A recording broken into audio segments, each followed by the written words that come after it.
kaway-kaway naman dyan sa mga mahilig kumain nitong ating empanada. For today's video ay gagawa tayo ng tuna empanada. Kaya ito, simulan na natin. So, dito sa ating mixing bowl ay naglagay lang ako dito ng 2 cups ng all-purpose flour, 1/2 teaspoon ng baking powder, 2 tablespoon of sugar, at kaunting asin.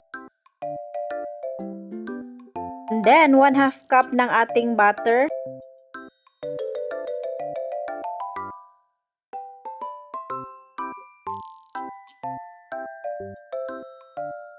At nung naging ganito na nga yung kanyang texture guys, para siyang pulburo na ba. Nag-add naman ako dito ng ating cold na milk. Bali 1/4 cup ng cold milk yung aking nagamit dito lahat guys. So, nilagay ko lang siya gradually guys. So dahan-dahan lang. Bali guys, 6 na kutsara lahat ng cold milk yung aking nalagay dito. So nakadepende talaga sa flour na gagamitin mo kasi may flour na malakas siya mag-absorb ng tubig or itong ating milk. And then minasa ko na nga ito guys.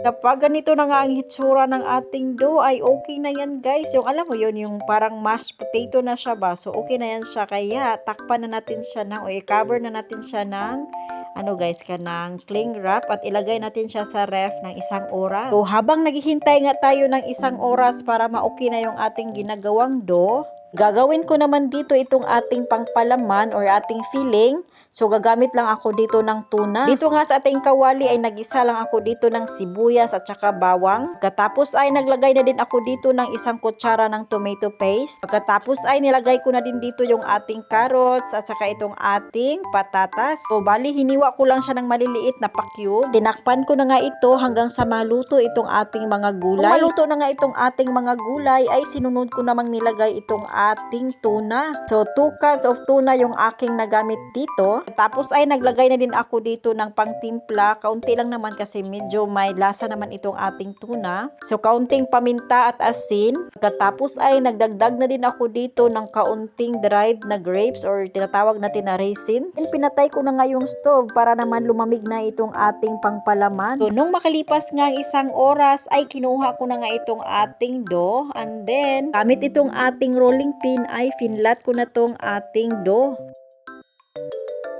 Katapos ay kumuha lang ako ng baso.